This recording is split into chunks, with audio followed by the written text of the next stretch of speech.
Y a pas de plus grand amour que de donner sa vie pour ses amis, tu l'as dit.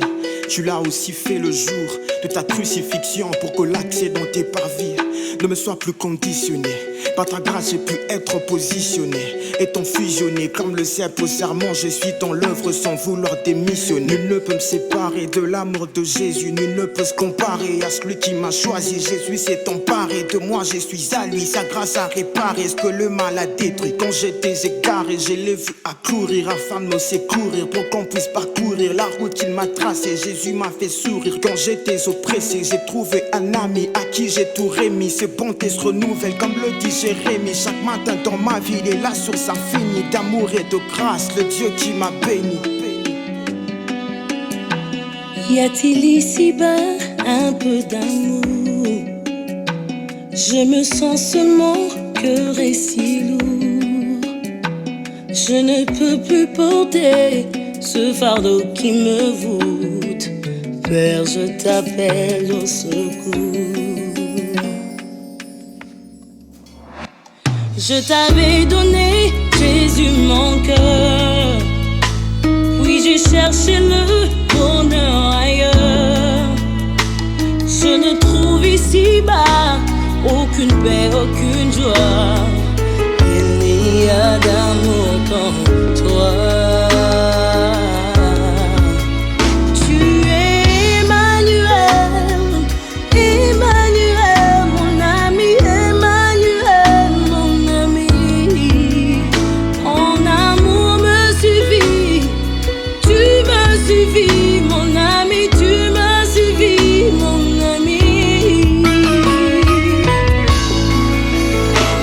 Je t'avais donné, Jésus, mon cœur. Puis j'ai cherché le bonheur ailleurs. Je ne trouve ici-bas aucune paix, aucune joie. Il n'y a d'amour comme toi.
Gloire à toi, Éternel des armées.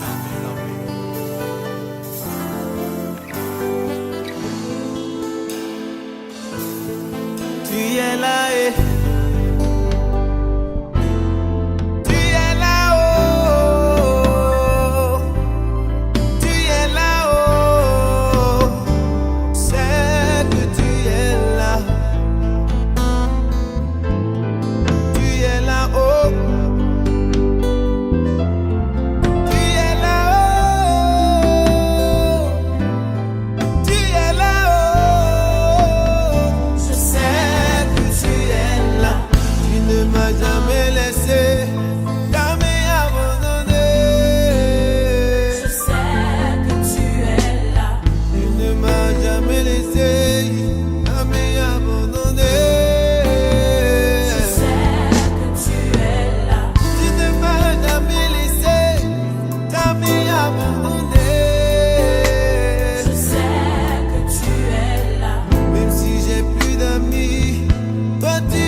je suis venu chercher ta face. Touche-moi et touche-moi. Je suis venu chercher ta face, au Père. Guide-moi, guide-moi. Je suis venu chercher ta présence, au Père. Touche-moi, touche-moi. Je suis venu chercher ta face. Touche-moi, touche-moi. Je suis venu chercher ta présence, au Père. Conduis-moi, conduis-moi. Je suis venu chercher ton amour pour toujours. Remplis-moi, remplis-moi. Remplis-moi, remplis-moi, remplis-moi, oh.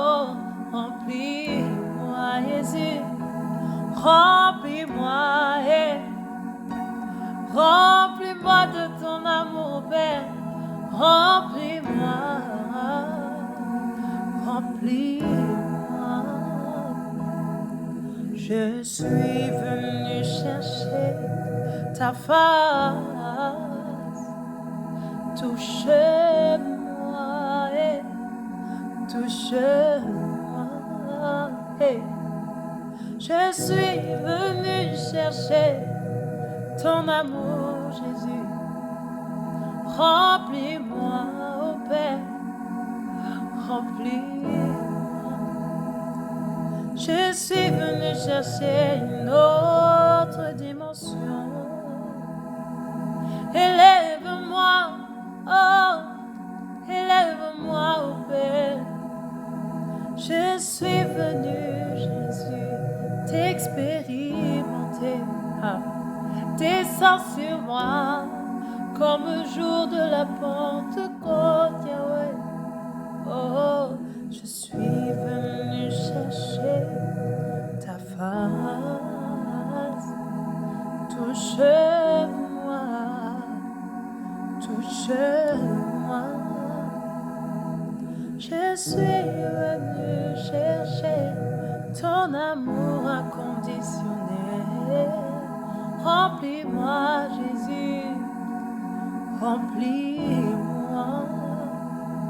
Touche-moi, touche-moi. Guide-moi, oh, guide-moi. Conduis-moi, ô Père, conduis-moi. Touche-moi, touche-moi. Soyez bénis. Mesdames et messieurs, bonjour, c'est le pasteur Vianney Ngwembe Giscard de l'église MPC Orléans, votre frère. J'interviens aujourd'hui dans le cadre de notre programme Worship Time, séquence enseignement.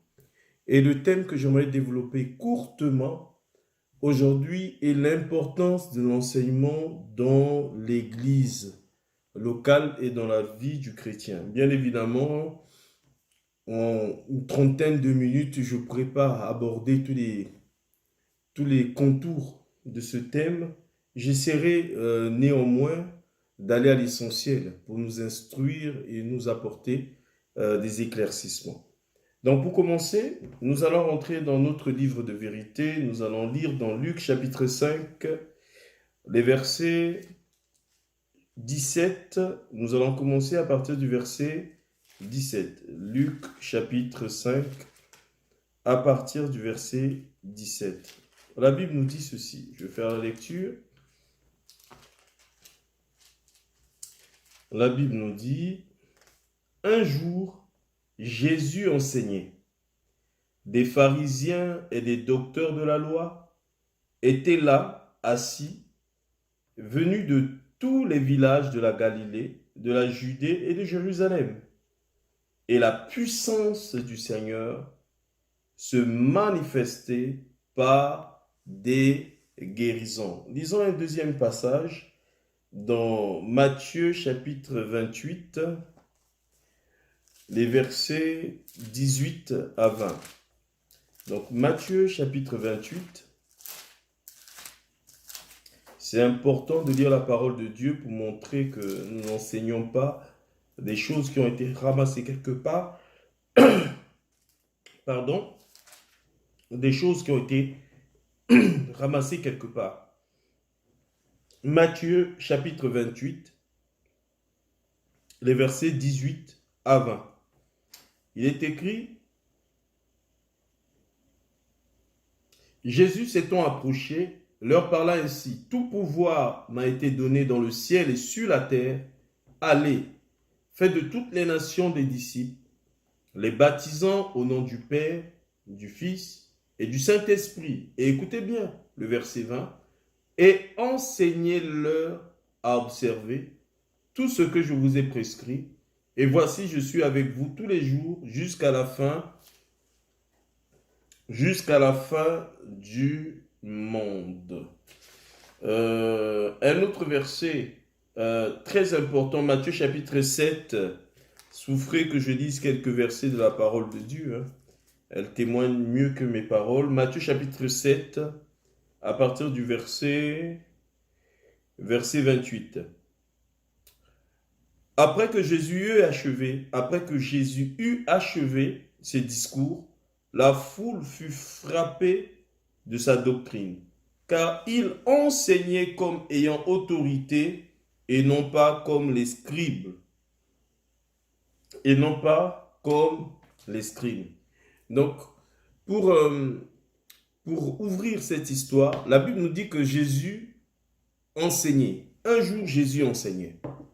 Et ce qui est étonnant, les pharisiens, les scribes, les docteurs de la loi, qui pour la plupart, tenez-vous bien mes amis, ne croyaient même pas en Jésus-Christ, s'étaient déplacés de plusieurs villes de la Palestine. Ils venaient de la Judée, de la Galilée et tout ça. Ils étaient tous là. Ils étaient assis et ils écoutaient l'enseignement de Jésus-Christ. Je tiens déjà à vous faire remarquer en ce qui concerne cette information, que la plupart des gens aujourd'hui sont comme les pharisiens. Sont comme les pharisiens du temps de Jésus-Christ. Ils aiment écouter les bonnes prédications, les commenter, d'aller de leurs commentaires, mais ils ne sont pas prêts à les accepter dans leur cœur. Ils ne sont pas prêts à accepter le message. Ils aiment les bonnes prédications, mais ne sont pas prêts à accepter le message que véhiculent ces prédications dans leur cœur. C'était le cas des pharisiens. Ils aimaient bien écouter Jésus quelque part, mais ils ne croyaient pas en Jésus et ils n'acceptaient pas son message. Et la Bible dit que la puissance de Dieu accompagnait l'enseignement de Jésus-Christ.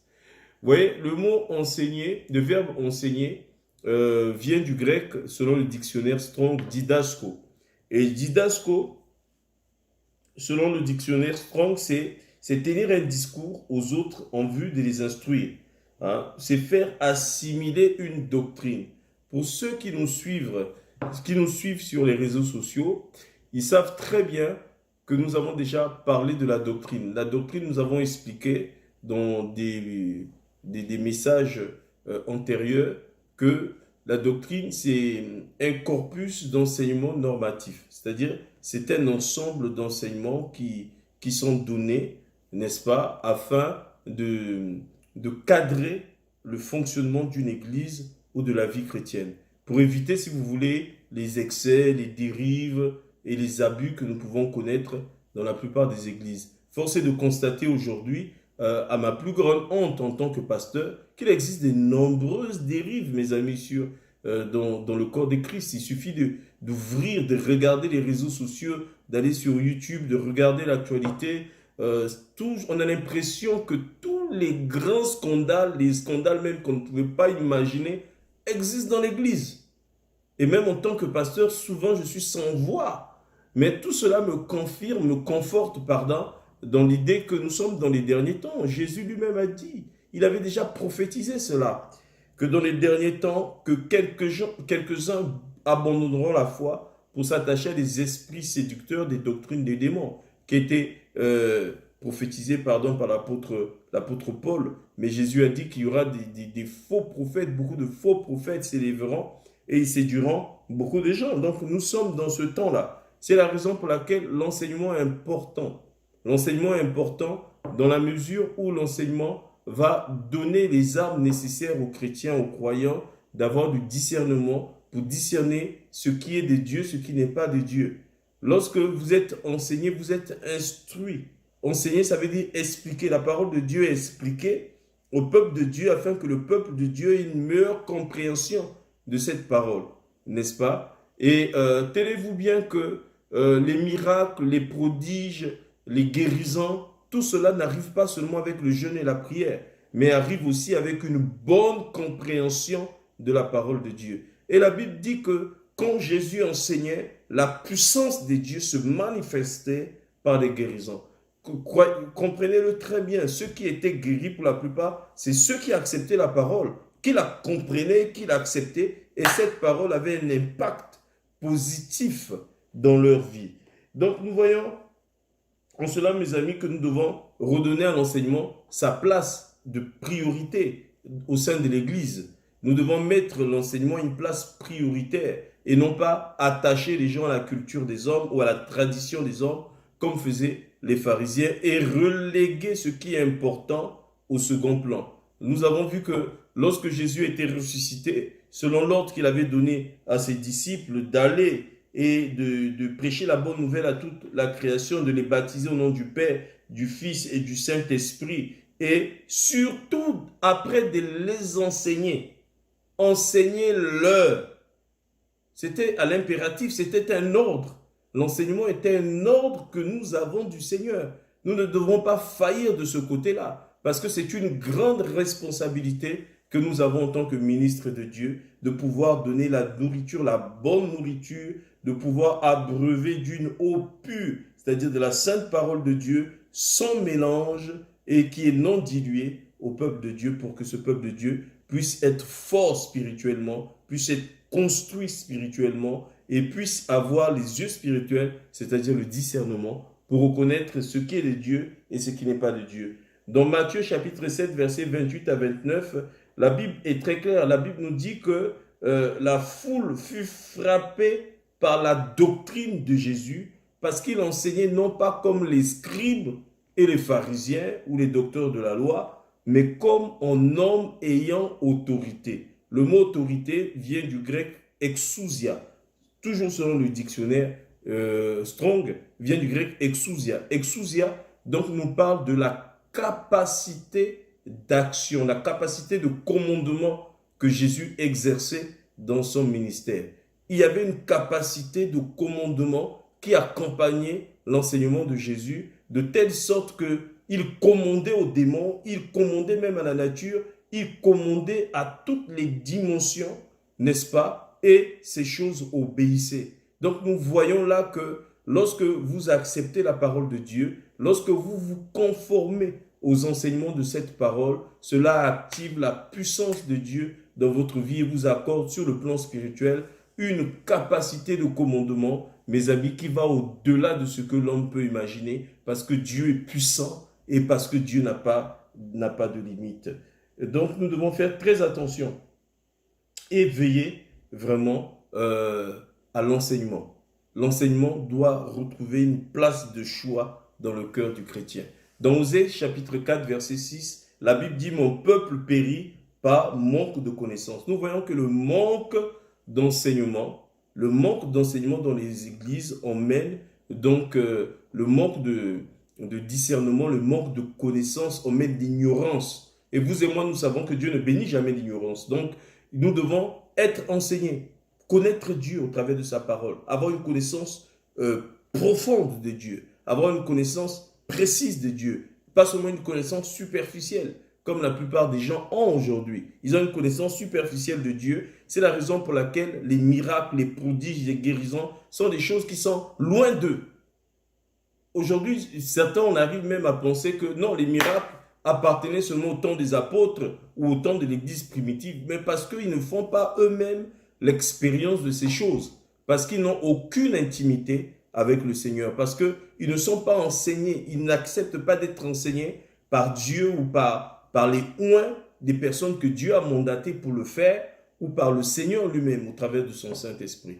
Et l'autre facteur qui est important ici, la Bible est très claire, qu'il n'y ait pas beaucoup de gens qui enseignent.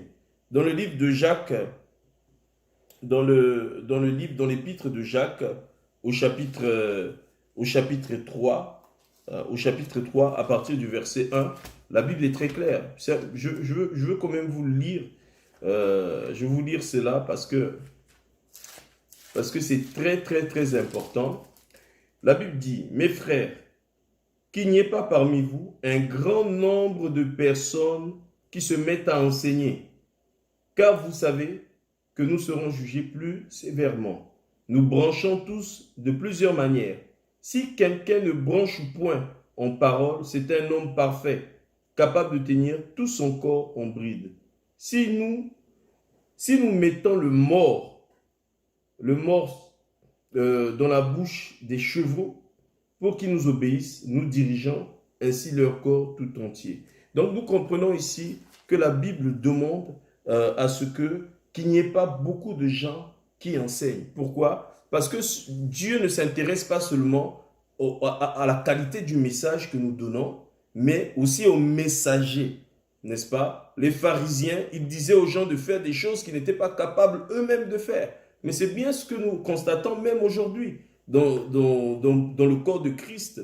Nous voyons beaucoup de personnes qui s'élèvent et qui enseignent aux gens de faire des choses qu'eux-mêmes ne sont pas capables de faire.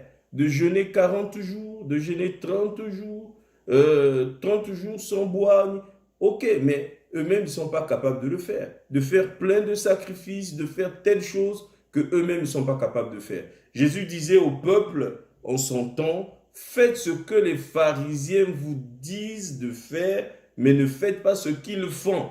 Parce que le Seigneur n'était pas dupe, il savait très bien que c'était des vendeurs d'illusions, que c'était des orgueilleux et qui n'avaient point d'humilité, qui faisaient les choses que par motif d'intérêt.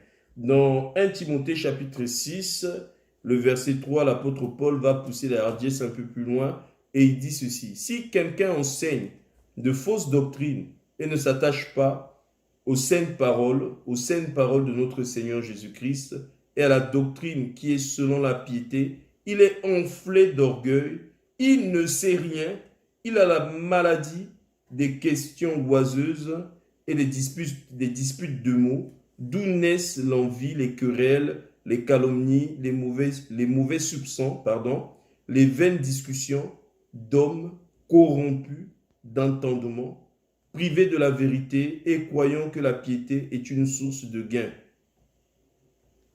Alléluia. Voilà, ce sont des paroles qui peuvent paraître un peu dures, mais c'est la réalité. L'apôtre Paul a vécu des siècles avant notre ère, mes amis.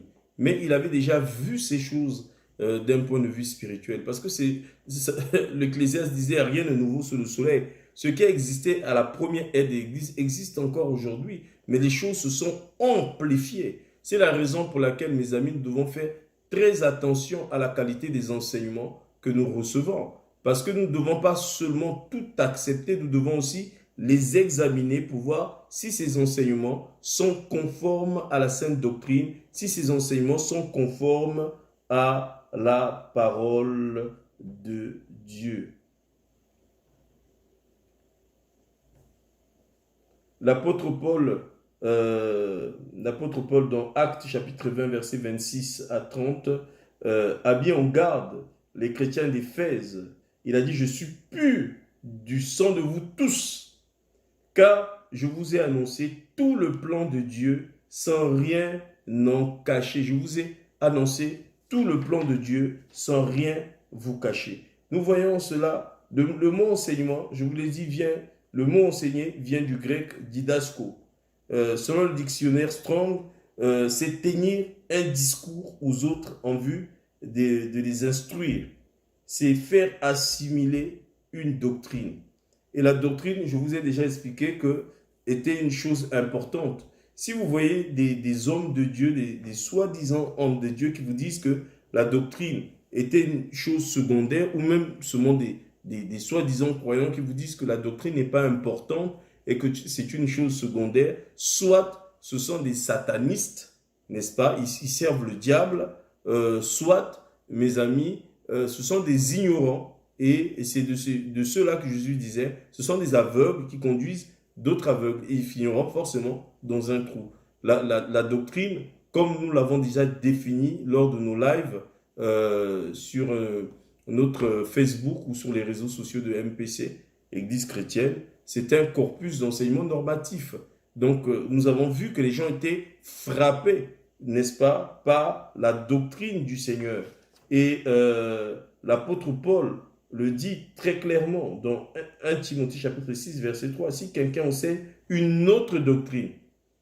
Voilà, donc nous devons faire attention à ne pas écouter tout et n'importe quoi. Donc le chrétien aujourd'hui doit recentrer, doit replacer l'enseignement au centre de sa vie chrétienne. Mes amis, personne n'a le monopole de Dieu.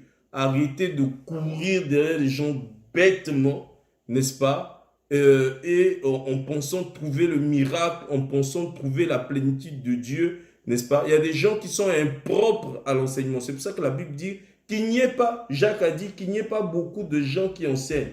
Dans Jacques chapitre 3, verset 1, qu'il n'y ait pas beaucoup de gens qui enseignent.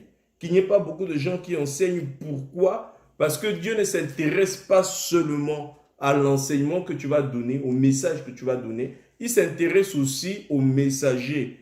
Donc, si tu es par exemple cupide, n'est-ce pas, et que tu enseignes, tu es impropre à l'enseignement. Si tu n'es pas capable de mettre ta vie en ordre et que tu te lèves pour enseigner et que tu vas faire le contraire de ce que tu enseignes, la Bible dit que tu n'es pas propre à l'enseignement, n'est-ce pas? Donc, ceux qui enseignent sont jugés plus sévèrement parce qu'on part du principe qu'ils ont une connaissance plus profonde des choses de Dieu. Donc, j'en appelle aussi aux pasteurs, aux serviteurs de Dieu, de ne jamais solder l'évangile, de ne jamais diluer l'évangile par motif d'intérêt personnel ou égoïste, mes amis, parce que nous serons jugés sévèrement devant le Seigneur.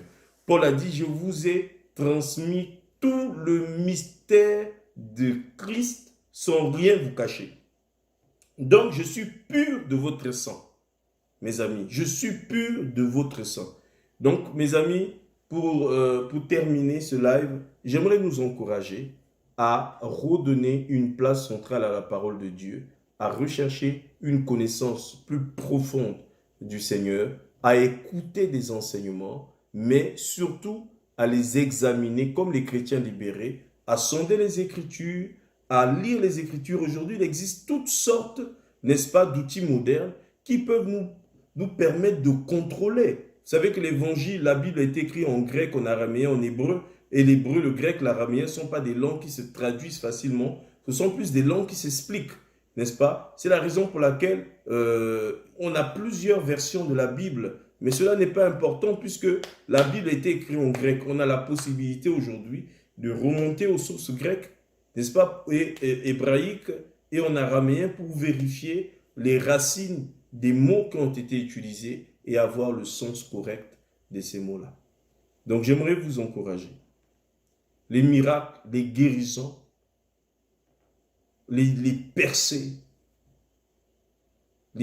spirituelles ne viennent pas seulement avec des jeûnes, des prières, mais aussi avec une connaissance, une compréhension, une bonne compréhension, une compréhension profonde, une compréhension précise de la parole de Dieu. D'où l'importance des enseignants. Et respectez ceux qui vous enseignent fidèlement. Il y en a qui ont donné leur vie, qui ont fait de cela un combat, qui vous enseignent fidèlement la parole de Dieu. Honorez de tels hommes. Ayez pour eux de la déférence, c'est-à-dire une considération respectueuse. Vous voyez, la plupart des problèmes que nous rencontrons dans nos assemblées aujourd'hui, quelles que soient les assemblées, je parle de manière générale, sont dues à des mauvaises, à des manques, à des carences au niveau de l'enseignement, où les gens ne connaissent pas l'autorité, ils n'honorent pas le sacerdoce, ils n'honorent pas les ministères. Et c'est une chose qui n'est pas bonne devant le Seigneur. N'est-ce pas? Donc la Bible est très claire que toute personne soit soumise aux autorités supérieures. Lorsque Dieu élève des gens, moi je suis de ceux qui croient que Dieu s'est élevé déjà une armée de serviteurs inconnus aujourd'hui. Je vous assure, mes amis, c'est la vérité.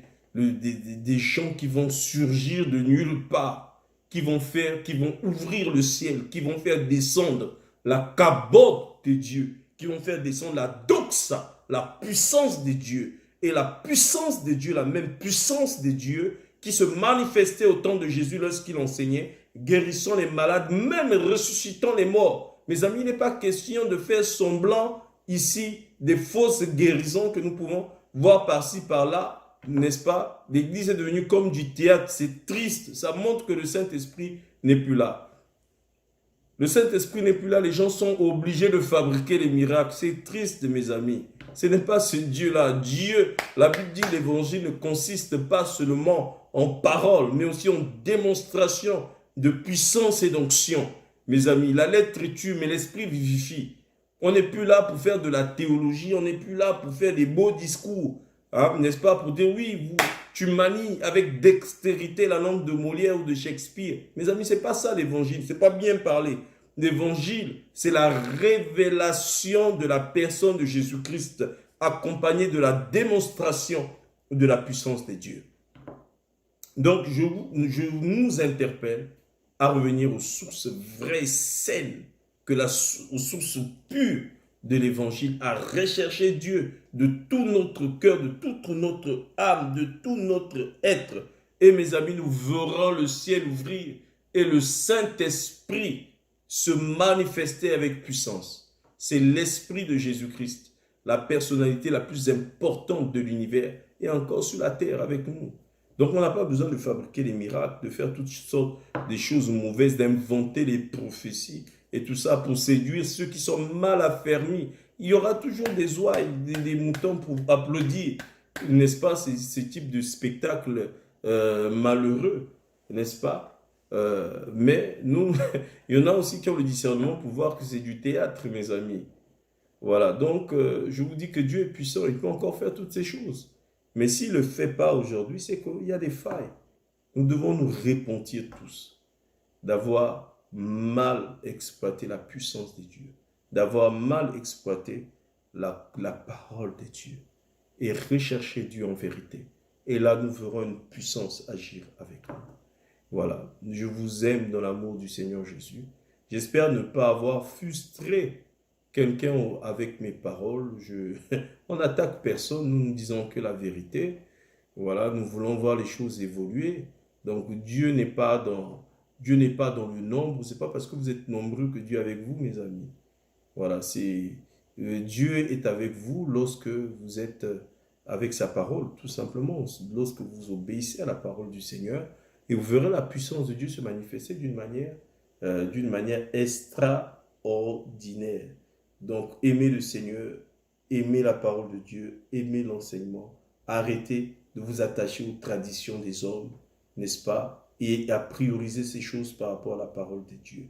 Voilà, c'était le pasteur Vianney Ngwembe Giscard de l'église MPC Orléans dans le cadre de notre programme de tous les samedis 17h sur les réseaux sociaux, sur notre chaîne YouTube et sur notre Facebook Worship Time. Soyez bénis, je vous aime dans l'amour du Seigneur Jésus. En fait, Jésus, c'est l'ami qu'il faut. C'est lui qui m'a aidé à surmonter la dépression. Quand même, j'ai perdu des proches, il était là pour me consoler.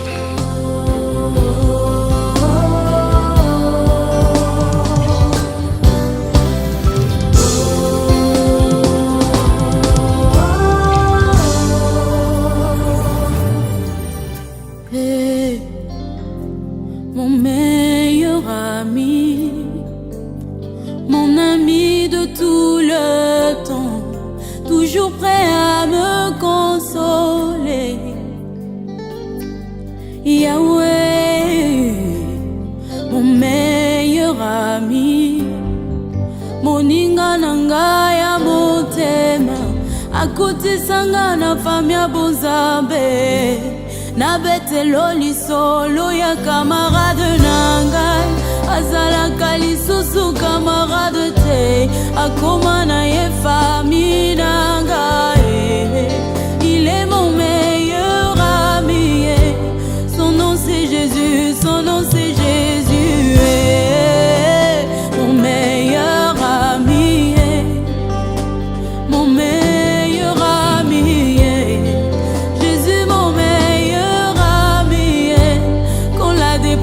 A frappé à ma porte, Yahweh, impossible d'en parler, personne ne pouvait me comprendre. Sukiote moninga langa ya tango nyoso, Jésus.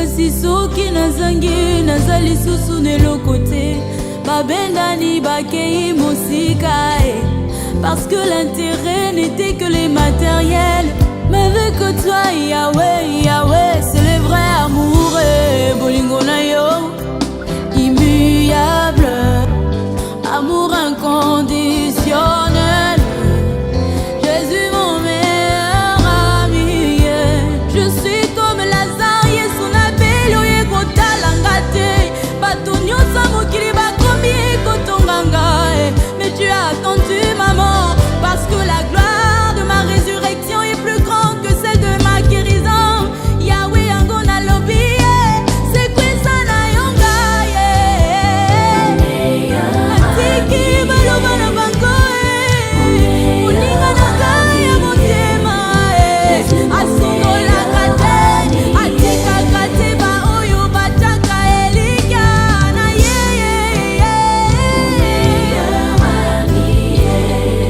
Jésus mon meilleur ami ma consolation de tous les jours Jésus Jésus na kotonda na ngate bolingo na biso yaya bolingo langu esi motema na ngai oza nyonso na ngai mon meilleur ami Yahweh na kotonda na ngate bolingo na biso ngai na yo toza na baexpérience na basouvenir rebele Jésus mon meilleur ami oza nyonso na ngai mon fidèle ami Jésus mon meilleur ami Yahweh Yahweh mon meilleur ami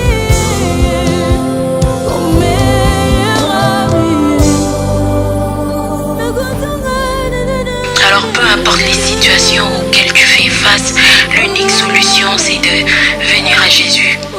Lui seul peut te sortir véritablement de n'importe quelle situation compliquée.